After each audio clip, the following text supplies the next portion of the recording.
Our organization is the Greater Baton Rouge Industry Alliance, and our mission is to bring value to our communities, to bring innovative solutions to common issues for industry and our communities. What are we doing here today? So today we are talking about sustainability and the fact that industry is the leader in moving us towards a sustainable future. We're here for GBRIA's annual meeting, and in fact, as you take a look at the venue, it's going to be our largest annual meeting yet. Well, our industry is actually the leader in moving our society forward. Our industry here in Louisiana is making the products that go into these things like wind turbines, solar panels, electric cars. There's a whole lot of the products that are made here in Louisiana that go into those things. So we're an absolute part of and the leaders in moving us all toward that sustainable future. What are the biggest issues facing the industry? Well, there's several. I would say top on our list is workforce development, to ensure that we have the right workforce to enable us to be successful in the future. But, you know, we work hand in hand with our local communities, with the community colleges, with ABC and other organizations to make sure that everybody in our communities are aware of the opportunities our industries and those support organizations and contractors and what that affords. Well, our association works very heavily in safety has been for many, many years. So we have an audit program where the industrial plants require audits of the contractors who go to work there.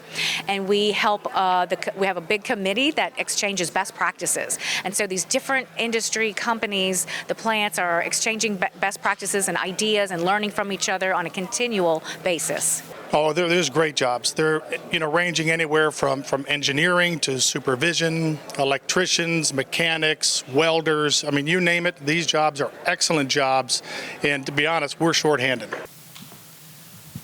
So good morning, everybody. Welcome to our annual meeting and leadership conference. It's going to be a mix today. All right, we've got some annual business to do. We have the election of the board of directors. What I'm really excited about is the conference today. There's some really great topics, and as you see, going ahead and moving through that entire thread, it's really about leadership. It's about leadership in industry. It's about leadership from our community. It's our leadership from governmental officials, and certainly leadership from education. And that's how we're going to get there. Right? Leaders lead, as we would certainly say. So leadership is a key theme that's woven, right? Whether it's leading the way through breakthrough technologies that we'll talk about and see today, which are powerful growth engines for our vibrant communities, or leading the way in improving our environment by working together with our communities and local government, and leading the way to improving the health of our communities through the products we produce, education and direct support of great organizations. One, for example, would be like Mary Bird Perkins. We will lead the way to a brighter future in our communities. We will lead the way. Industry stands as a ready and willing partner with our communities and is always willing to listen and work together to bring value, solve common issues within our communities for the common good, and then help our communities become more sustainable. Why? Why would we do this? Because we live here. We're part of the community, and we're invested in the communities that we live in.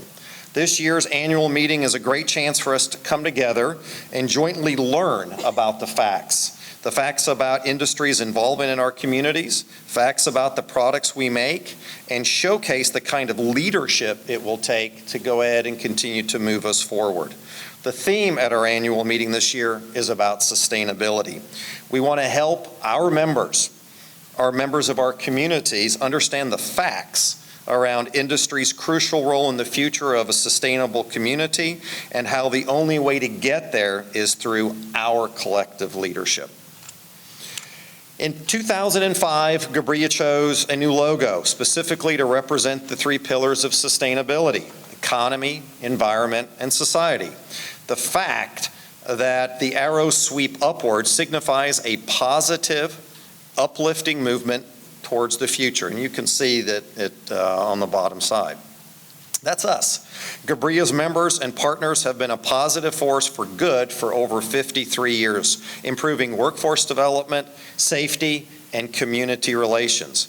Industry finds itself right in the middle of a sustainability debate. We recognize the need for creating great jobs, but sometimes criticized for perceived impacts on the environment and health. And industry's support for the community is often overlooked or sometimes even misconstrued. Industry's support for the community is strong, with our engineers who love to solve problems, with its skilled workers who care about where they live, like nobody else does, and most folks motivated simply to help out when they can. Industry is active in our communities, volunteering at schools and donating to solve health problems. Industry's caring employees are the reasons that you see new products like windmills to generate electricity, electric cars, rechargeable batteries, solar panels, semi-synthetic clothing, just to name a few. Industry is one that will be forging ahead to make things happen. Finding, funding, research, building new products, and hopefully everybody will understand that we are here for the common greater good. So we encourage you to engage and speak up today. Volunteer with Industry Makes. Write a letter to your congressional delegates, attend a high school board meeting, run for political office. Volunteer for the science fair at your local school and talk about what you do. Talk about what you bring to the community, and always remember, talk with pride with what you do every day. Our annual report provides the detail of our work and our results over the last year, as well as some informative facts about the industry we serve. We hope you will find answers to some of these questions and discover some new facts today. Most importantly to us, however, we hope that you find a way to connect and participate with us in this 2023 upcoming year. So it was funny when I first walked into this room, I said, the last time I was in this room, I had a wedding gown on, and there was 300 people in here. I got married last year in April, and so the last time I was in there was for my wedding reception. So glad to be with you today, and I am really excited to be here with this panel. I was glad to be able to get up, and it's freezing in here, so I needed to move. I needed to move around, so bear with me. We're going to have a really good session today, and one of the things I wanted to just share, and I'm going to go off script too, Connie, so slap me on my hand. But, very often when we're having these meetings, we're talking about, how much money did we make, profits. And I'm really pleased with what GBRIA is doing in this day and age of, hey, if we don't get the basics right, we won't be here to make profits. And by the way, part of our profits is being a responsible manufacturer, a responsible business partner, community leader. And so I'm pleased to be here this morning with you as we have a panel discussion. And our discussion is on sustainability, economy, environment, and our health. So reverse order. Let me say the last will be first? Yeah. Okay. LSU Foundation does a great deal of work in the state and is a key driver in our economy, not only by educating future workers, but also through many other areas. So I know, for example, last year there was a big announcement with Shell's donation of $27.5 million to the foundation.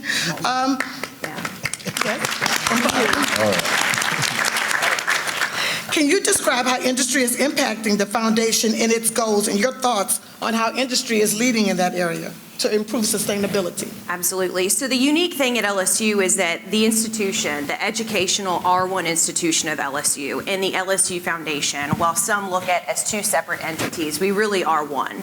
And the beautiful thing that you see in our healthcare partnerships that were recently announced, Shell's tremendous $27.5 million investment into the institution, is really driven by President Tate's vision around how can LSU play its role as the flagship in Louisiana for our citizens that live here, that work here, and then beyond. How do we take our strengths and turn them into really global strengths that we can recognize and everybody in this room can really rely on for us as the institution, and really all of those students and faculty that we represent across the entirety of the state of Louisiana. So with that, President Tate has come out very boldly with what is called the LSU First, Scholarship First Agenda and our Pentagon. It's very simple. A, B, C, D, E. And so A, agriculture. And so you're really looking at what is the composition of Louisiana's economy. And then furthermore, what is the role that LSU as the institution statewide needs to play in that economy as a driver? A, agriculture. B, biomed. C, we're looking at the coast. D, defense, so think cybersecurity, both built and digital infrastructure. And then E, energy. So your point about Shell's investment, what we're seeing there, you've got $27.5 million, 2.5 of which is going to state-of-the-art, global leading student facilities so that we can continue to see LSU provide the environment that students can belong and thrive in. $25 million is dedicated to the establishment of LSU's Institute for Energy Innovation.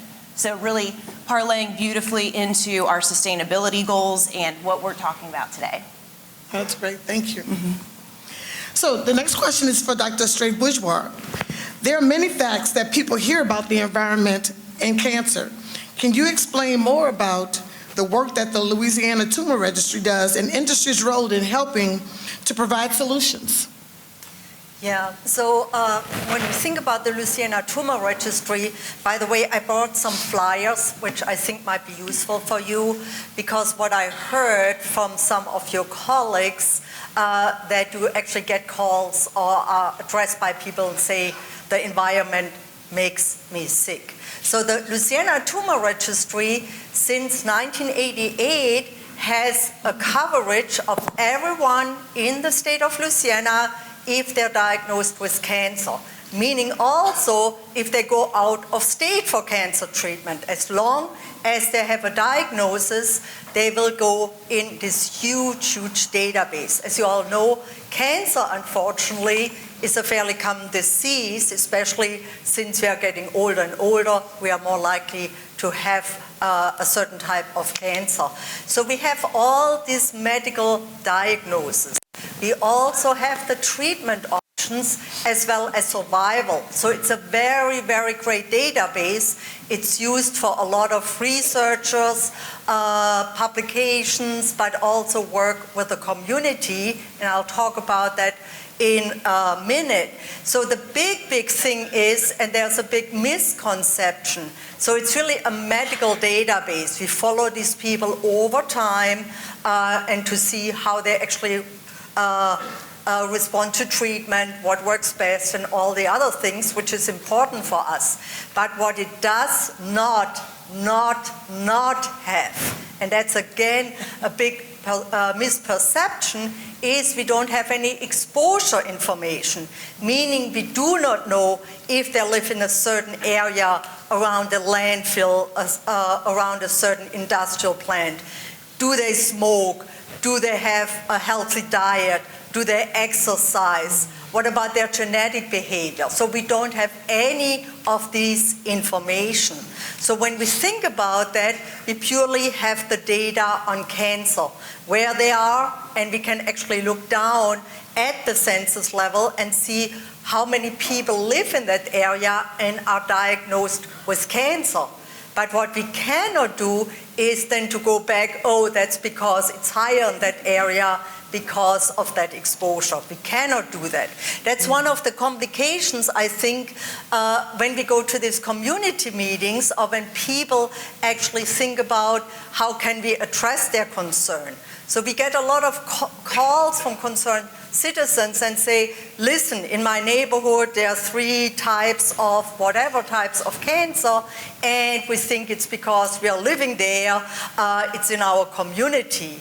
And then we can tell them, well, we can look at the data and actually work on it and do a statistical analysis and see if it's really higher in that area compared to other parts of the state of Louisiana, and see if something going on. But if we don't find anything based on that data analysis, that does not mean there is nothing, because again, we have no exposure information. Now, if we would happen to see that there's a higher incidence, we know, for example, colorectal cancer is a big one these days in the state of Louisiana. Kidney cancer, we also look worse compared to many other states. But if we would find something in a certain neighborhood in the census tract, then we actually work with the concerned citizen, but also the state health department. Because at that point, is there somewhere a red flag based on the data we have, then it's really the state health department to collect data, meaning environmental data. What are certain risk factors for the type of cancer? What is going on there and how we can do that? So that's beyond the Louisiana Tumor Registry, because then it's again in the charge of the Louisiana State Health Department. So we work very closely with them, and we actually go to community meetings, and I think that's one of the big things, and I'm not sure if one of you actually have been out there. It's normally fairly frustrating, I think. Is anyone from DENCA here? Or did you, Mr. Bell, did you attend one of the DENCA meetings? I did not. Okay. So it's very frustrating. So these people see a lot of cancer in their community, and they're very frustrated. And then we from the tumor registry provide them data and more or less saying, we really don't see anything which gives us an idea that there might be something suspicious, a certain exposure. So these people are frustrated. Again, they're losing family members. They have families. Everyone around seems to have cancer. And then we come in and say, well, there is really nothing, and the State Health Department won't investigate. So these people don't like to hear that, and I totally understand that. But these data, again, have a lot of limitations, and it's, again, these community members coming with certain expectations. So if we say we didn't find anything based on the data analysis, and you might already have experienced that, they say, well, you lie, or the data do lie. The data don't lie. I hope I also don't lie.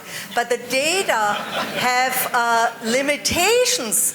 The data cannot tell you everything. There are a lot of limitations which I don't go in right now. But again, for you all to remember, no exposure information. So again, we don't know if they were smokers or if they have a genetic higher susceptibility for a certain type of cancer because it's once in the family and so on. So very, very frustrating. And when I see the industry out there, again, the last one I remember was the DENCA planned community member. Again, it's very difficult to communicate. So it's you out there, and I really appreciate that. It's the tumor registry, the state health department, everyone comes together, and the community members. And I think, we really have to work on that all together. Yes. We can tell them how we can actually, what we can do, what we cannot do, and work on it together. So exactly, because to your point, I didn't want to interrupt you, I wanted to just comment. To your point, what I'm hearing is us being present, being responsible citizens, and helping them to appreciate through transparency and authenticity what we're doing in that space will help to build that trust. Yeah, that's a big, I think that's exactly this trust. Exactly. So I worked in public health. You know, our trust went down through the pandemic, and it's probably at that point fairly low. You might experience the same working for the industry, the trust in the community. So in order, we have to bring that up again. We have to work together. The community has to be involved and engaged. Exactly. We, as the state level agency, have to be engaged, but also the industry. And then I think we can figure it out together and work on it. Exactly. And build the trust. Yeah, thank good you. point. No, and that's exactly what we're here for. So thank you. It's good to have that insight. The next question is for you. How does industry located in your region really impact your organization? How do you see us as a partner, and how can we help? Well, and I think it's an excellent segue from what Dr. Bourgeois just shared about, you know, we are an extension of the organizations that support us, and we provide you with ways to amplify the things that you would like to do and see addressed in those communities that you work and serve. So one of the ways that corporations and organizations can do first is by supporting us financially. And as I look at the room, and you know, many of the companies here already support us, and so much so to where we did a quick check of the list. Over 65% of our resources come from industry, industry representatives in this room. So that is significant. Yeah, let's clap for that, because that's significant. So you and your employees help support the mission of Capital Area United Way. The second way you do it is you show up. And by showing up, you volunteer. And we have, for example, over a third of my board comes from this industry, comes from industry, and they serve in various capacities. They serve on committees. In fact, just a show of hands, how many of you in the room serve on my board right now or have served in the past? Just by show of hands. Yeah. All right. Thank you. Thank you all for your service.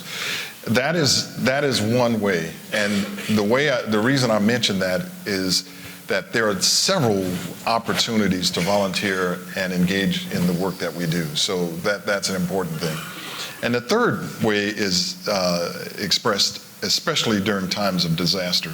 And I've seen organizations step up and through their donations to us help support the recovery, the response needs of a community, and it is very impactful. You know, during Hurricane Ida, we had $1.8 million in donations, and we were able to make an impact in St. James Parish through engaging our companies. We were able to provide Shell gift cards to gas gift cards to folks who were displaced, who had to drive in from places outside of the community. I mean, there are a number of ways where companies have stepped up and have really answered the call in helping us be there for our communities. So with that said, the biggest challenge right now is, and knock on wood, we've had an entire year without a disaster. I mean, that's unheard of in the 6 years that I've been here. No pandemic, no. But you know, hurricane season is gone, so I'll go ahead and claim it. But that is significant. But as sure as I'm sitting here, there will be other disasters. So we are trying to now anticipate what those needs are going to be in the future. How can we be and build in the resiliency that's needed so that we can respond faster, that we can be there for our communities that we serve in our 10 parishes. And it doesn't matter what the disaster is or what the emergency situation is. I've found that we have to be there. We're that organization that has to figure out a way to be there. Last is that we have a call, 24-hour call line that we support called 211. It's just 3 simple numbers, 211. And that call line is there for anyone who has a need, whether it's for rental assistance, whether it's for food pantry, whether it's for child care, affordable child care, whatever that need is, we maintain a database that is run by or is curated and reviewed by someone in my office who's on top of those resources, over 1,100 resources in that database. And what that does is it connects people that are in a time of need with the resources that are available. Now, it doesn't automatically mean that it's going to be, it's something that meets that need, but at least gives them one call can give them access to all of the resources. That's valuable, and it's especially valuable and important during times of disaster. So those are just a few ways, and industry has made all of that possible, and industry has been at the table with us as we develop and implement these types of programs. No, thank you. Good morning, everyone. Morning. For those of you I haven't had a chance to meet, my name is Kristen Thomas Martin. And I am the plant manager of the ExxonMobil Baton Rouge Plastics plant, which is not very far from here in our North Baton Rouge neighborhood. I realize I find myself in a very sticky situation where I am the very last thing before lunch. So I'm going to aim to be really brief, but what I'm about to share with you next is nevertheless really important for those of us that play a role in industry.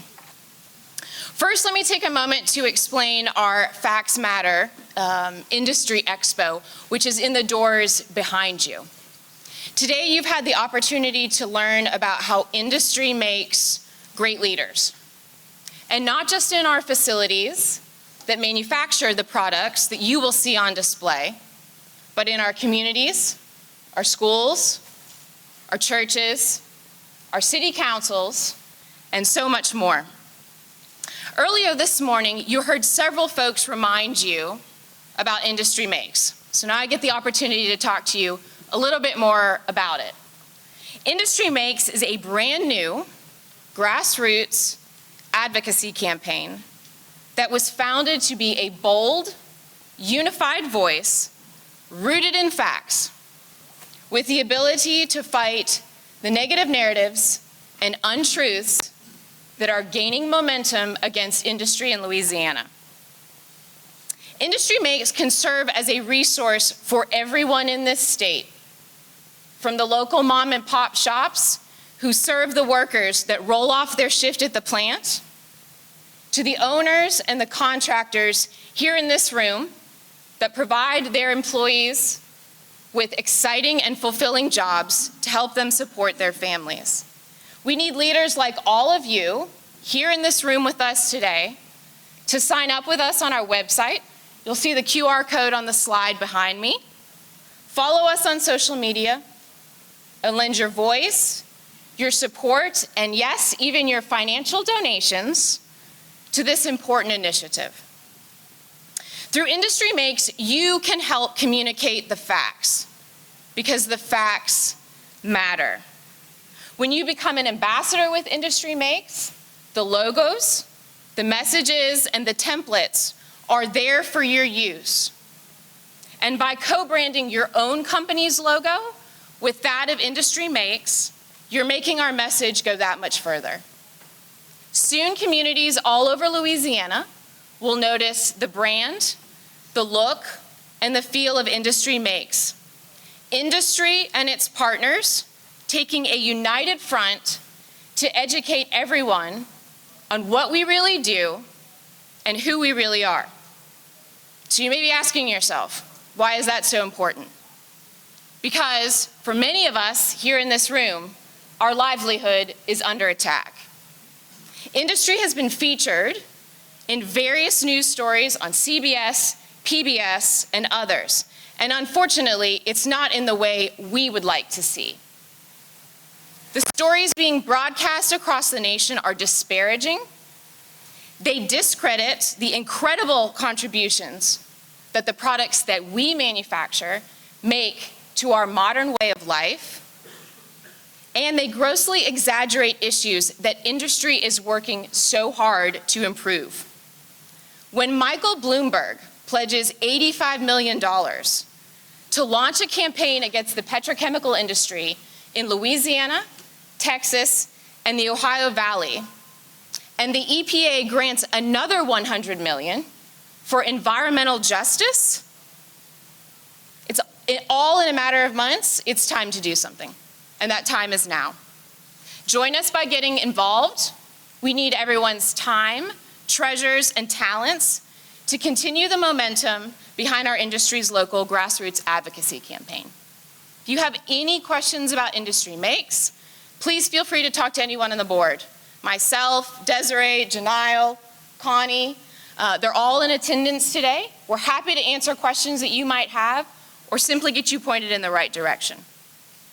So with that, I'd like to invite you to enjoy the Facts Matter Industry Expo and some lunch. Please be sure to experience all of the products that are on display and take some home with you to bring samples to your family. So I'll get going with the questions. We've got 2 or 3 questions we want to ask our panelists to kick off the conversation. And so I'll just start with question 1. It's why is it important to lead in the community? So a little background of that is, I've read that you should always start with your why. So I think it'd be good to start the conversation today with a why behind leadership outside the gates. Why is it important for us to make an effort to connect with and lead in our community, in addition to operating safe and in a responsible manner. So I want to start here again, Catherine. Well, first off, it's a privilege to operate in St. Gabriel. It's a privilege for all of us to operate in our areas that we do. So as part of that, we should give back to the community. Educate them on what we do is very important. Providing opportunity to them is also very important. So be visible. You'll hear me say that, I always say that. Be visible in your community, be visible in your schools, in that area, and educate them about the products we make and what we do, because what they hear outside may not be that what we can provide, that factual information. So that's a big part of what we do, and it's very important. And it's very important to provide some of those opportunities to those people that reside in those areas, which is one of the things we strive to do also. Yeah, and I will echo that. And just really the simple answer to the why is it's the right thing to do. You must be engaging. Gone are the days to stay behind the fence, right? Those days are gone for many reasons and for good reasons. But the most important is there are some unknowns and some mysteries about our industry, right?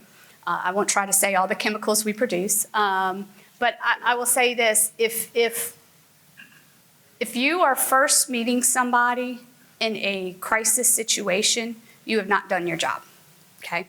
So if the leaders are engaging with folks for the first time when there is a situation at your site, you have already failed. You have already lost the trust. You have already lost the goodwill. So the why is you must do it because it's the right thing. You must engage. You must continuously engage. And it doesn't just have to be monetarily, right? A lot of folks like to write the check. But I will tell you, if you were to ask people how much does BASF spend in the community, they're going to give you 5 times what we actually spend. I would love to have that budget, but I don't. But what we do give are people resources. We have leaders out there in the community. I'm not the only one that serves on boards. We have 20 plus people who serve on boards in the community. And it spreads that goodwill, it spreads the good messaging, but it also builds that trust for your brand, which is your company, but also your industry. So to start with the why is it's the right thing, and if you're not doing it, you need to start. Great answer. So Meg? Sure. I couldn't agree more. I always say to people, I do not ever want to be introducing myself and having to ask you for help at the same time. That's not where any of us want to be with our facilities. Our key stakeholders, are inside the fence as well as outside of the fence. To me, it's relationships. Why do I get involved in the community? Why do I encourage others on our site? It's to build those relationships, because when you have a relationship, you're much more likely to ask me a question, bring me a concern, share some feedback with me that maybe you've been hearing, whether it's positive, that I know, okay, we should do more of this, or negative. Okay, hey, I didn't even realize that was an issue. Thanks for bringing that to my attention. If you don't know who I am, that's not going to happen. So it's really about building those relationships and getting to know people in a variety of instances. Working on a board with somebody that you haven't met, maybe you know their organization, but you don't know that other board member. That's a great way to learn more about their organization, for them to give you some feedback about your own. So really, for me, it comes down to relationship building, just like what Blythe was saying about those relationships need to be in place before you have any kind of crisis situation. So, without further delay, I'd like to ask Dr. Greg Upton, Interim Executive Director of the LSU Center for Energy Studies, to come up to the stage.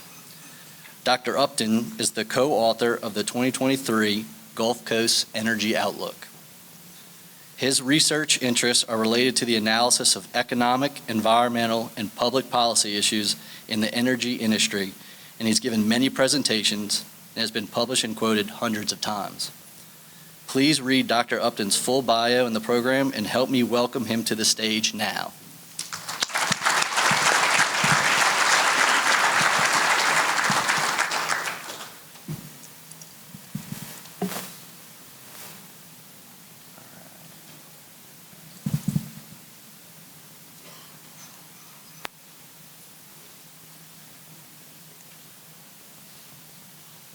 How's everybody doing today? So thank you all for having me. It's really great to see so many faces that I talk to every year whenever we're preparing our outlook. By a show of hands, is anyone not familiar with the Center for Energy Studies at LSU? That's what I like to see, everyone, right? Absolutely. So the center is really a unique group at LSU, and that we were actually created by the legislature directly in 1982. It's kind of an interesting year. 1982 was the year the oil price crash happened in the 80s. It just devastated Louisiana's economy. And whenever I talk to legislators who were there at the time, the motivation that they tell me for why they created the center is they said you had all these different groups coming downtown. You had, of course, the industry, which is very diverse. Upstream oil and gas has a very different perspective than industrials, has a very different perspective than public utilities. You also had the environmental groups, and of course the plaintiff attorneys, as we all know here in Louisiana, is our pride of being a big industry here. And so at some point, the legislature told me, we literally didn't know what to believe. You know, it's great for people to have different perspectives. You know, there are different views on things, and you can look at the facts on the table and have different opinions. That's great. But when you're at a situation where you can't even establish what is true, what isn't true, what are the basic facts, it is very, very difficult to move forward with anything, whether it's policy making, whether it's, projects, et cetera. And so that was really the motivation for the center, and to be housed at LSU, to have that academic kind of freedom and protection, to listen to what's going on in the energy sector, and really do research at the intersection of course, the energy industry, the environment, and the economy here in Louisiana. So that's what we've done for 40 years. So as part of that, what we do is every year we release what's called our Energy Outlook. And that's what I'm going to be talking about today. As part of this Energy Outlook, how that process works, we release it the week before Thanksgiving each year. And in the fall, I talk to tons of people from across not only the energy sector, but also people that are big demanders of energy. I also talk to people in government, et cetera, industry associations. And I really listen and get that feedback and understand what are the issues that are impacting the sector. And then we try to categorize those into buckets that I'll talk about. And then we use that information and we marry it with the data and the analysis and the models to produce forecasts for employment for both upstream oil and gas extraction and services, as well as refining, chemical manufacturing, what we call energy manufacturing. So that's the outlook I'm going to talk about today. So of course we have our sponsors. Everyone in the room should definitely be one next year. But more importantly, if you're not someone that I'm currently talking with, please come introduce yourself. Let's exchange business cards. I would love to chat with you. So we've got in the outlook all these different pieces of the supply chain. Of course, I'm not going to have time to delve into each one of these today. But what I'm really going to do is talk about those introduction and uncertainties, kind of the culmination of those conversations that we have. And then we'll kind of skip through and go to the employment forecast if we have time. What I'm really going to focus on a little bit more heavily today, based upon the conversations we've been having, is really what is the future of our state in light of the move to decarbonize the global economy? What are the risks that we have in our state and in this region? And also, what are the opportunities we have to take advantage of that? So here are the 5 buckets, if you will, of kind of uncertainties that people were talking about this last year. First, of course, is economic performance, and especially with inflation. We'll talk about that briefly. The second, of course, is the Russian invasion of Ukraine. That has had enormous implications for not only the energy sector, but also the global economy. We'll dabble in that a little bit. The third has been these supply chain constraints. Supply chain constraints have been really impacting across the global supply chain. We'll talk about what those mean and kind of what our assumptions are moving forward. Then I'm going to talk about decarbonization, which I think has really been kind of the focus of today, and what does that mean for our sectors. And then finally, I'll briefly touch on offshore leasing, what have been the issues with that. So this right here is non-farm employment in the United States. Whenever you see employment cited in the Wall Street Journal or whatever, most of the time they're talking about this non-farm employment right here, which comes from what's called the Establishment Survey. I want to point out kind of two interesting things that really shed light on kind of where we are today in terms of both the U.S. and the global economy. So the first is, you look back to the prior recessions here. So of course you've got the 2001, you had 9/11, the oil price shock, classic supply shock, input price increase induces a recession. Then we came out of that and then we grew, the 2009. What happened? Of course, the financial crisis, okay? And again, we moved into a recession. And then we moved into this long, long expansion period before what? COVID, right? I've never, ever seen a graph like this for employment. This was just unprecedented. So there's two things that's kind of interesting about this. The first is you look at the prior recessions and it's kind of this rolling recession, right? Okay. Go back to the 2009 financial crisis. Do you think that we knew we were in the recession when we were in the midst of it? What's your guess? If you look back, we actually did not, okay? So this data comes out every single month, and how it works is that the Bureau of Labor Statistics makes phone calls to people across different establishments. That's why it's called the Establishments Survey. And they call the establishment, say, how many people are you employing? And they aggregate all these up. Of course, they don't call every single establishment every single month, and they put this into a model to put a monthly number out. Then the next month, they will revise that number. The next month, they'll revise it again, and then 1 year, they'll do the final revision. If you go back to the 2009 financial crisis, you would not have known we were in the recession when those monthly numbers came out. It wasn't until the revisions happened that we even saw that the recession was there. And there are technical reasons we can talk about. But this has fundamentally changed policymaking. It's fundamentally changed how the Federal Reserve System has looked at, well, are we in a recession right now? What is happening in the business cycle? And so there are all these new measures of GDP now, et cetera, that have come out of that. That's really interesting. So now think to the pandemic, right? So I know everyone's got their pandemic story. This is mine. So the day before the shutdown, I had a meeting in Houston that day. And I had a flight there, I was gonna come back the next day. And I've got a young kid at home. I'm hearing about this coronavirus on the news. I was like, what's going on? So one of my good friends, luckily, works in public health and was very close to the governor's office, working in that, watching the pandemic. So I call him and I say, hey, David, I got this flight to Houston tomorrow. I can drive to Houston. I got young kids at home. Like, I don't know, how risk averse should I be? And David's a very risk averse person, way more risk averse than me, candidly. He's like, Greg, it's fine. Just go, it'll be good. Okay. So I get to Houston, I'm in the airport, and it's saying, please use normal flu season precautions. That's what they're saying on the announcements. The next day when I'm flying home, in the air, that's when Trump makes the announcement that we're ending, international travel. The next day I get an email from LSU saying, don't come in tomorrow. My kid gets, out of daycare. Everything changed. Like literally, you could talk to an expert who was watching this one day before, and we had no idea that this was happening, right? And so the pandemic was immediate.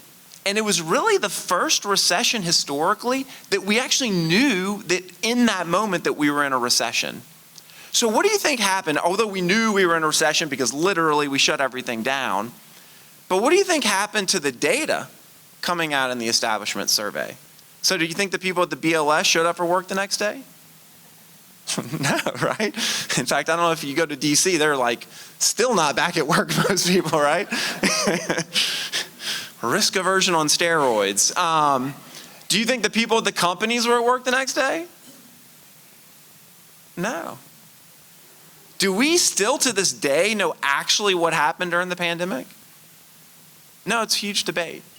Okay, so this is what we're looking at right now, and this is the best numbers that we have with the establishment survey, and there are different angles at this. But the best number that we have now is that we think the worst month was April of 2020, which was about 14% below the pre-pandemic peak. So we lost 14% of U.S. employment, literally overnight. It's pretty incredible to think about. The most recent month, December, which of course is, this is an estimate, as I mentioned earlier, we're about 0.8% above that pre-pandemic peak. So that's where we are right now in terms of U.S. employment, so we think, right? Okay. So let's talk about the response to the pandemic. What did we do? Tons of stimulus money, right? Okay, and even before that, I don't know if you remember, but the first 2 years of the Trump administration, I know it's not popular with Republican conservative groups, but these were the biggest spending years ever, historically, even on an inflation-adjusted basis. We've been spending a lot of money. There's a lot of money out there. Then, of course, we have the IIJA, and then we've got the IRA, big spending programs. What was the focus of a lot of these spending programs? Decarbonization, right? Look at the IIJA, you had, a transmission infrastructure. We got, there was $5 billion for orphan and idle wells, EV build out, all these different things. And then we've got the IRA, you've got carbon capture, hydrogen, everything under the sun. So economic theory, what does economic theory tell us about stimulus spending? So you have to go back to John Maynard Keynes, who was the person who really came up and pioneered this theory. And what John Maynard Keynes said was, he said, well, look, we have capital and labor that come together in order to produce output, right? Fundamentally, that's what an economy is. And when we model it, even when we teach undergrad intermediate micro theory, this is literally how the models are set up. You have capital, you have labor, you have raw materials, you put those together to produce output. And what John Maynard Keynes said is like, well, suppose that there's some shock to the economy, pandemic, financial crisis, oil price shock, you name it, and you have both capital and labor that are not being utilized. Could we use federal, fiscal stimulus dollars in order to utilize that capital and labor? And maybe you're going to do stuff you would do anyway. Well, look, we need to build roads. Why don't we build roads at this time when the price will actually be better, right? And you can utilize this capital and labor and you can have these economic gains from it. But where are we right now with all this spending going on? Do we have unutilized capital and labor? No, we don't, right? We're at full employment. So so if we have a lot of spending in these very specific sectors, what does economic theory suggest will occur? Well, we're going to have to reallocate capital and labor from other sectors into these sectors that the federal government has decided we're going to prioritize, right? How are those sectors going to attract that capital and labor? By increasing their prices, right? Increasing the price of the capital, increasing the price of the labor. That will send the economic incentive in order to reallocate that capital and labor into those sectors that we're passing the stimulus money for. So this is exactly what has happened, right? We've seen increases in prices alongside this economic recovery that we've seen. So there's some numbers there. This is Louisiana. Louisiana actually is not back to the pre-pandemic peak. We're about 2.8% below at this point. But our baseline assumption is that kind of we'll have the economic, that inflation will decline, economic growth will slowly continue, and we are actually not forecasting a recession within the models that we do. Okay. What has happened, switching gears a little bit, to energy demand in the United States over the last decade pre-COVID? And by the way, you can't look at the slide. That is clearly cheating. Okay. What's happened to energy demand? Hadn't really changed. Okay. What about gasoline demand?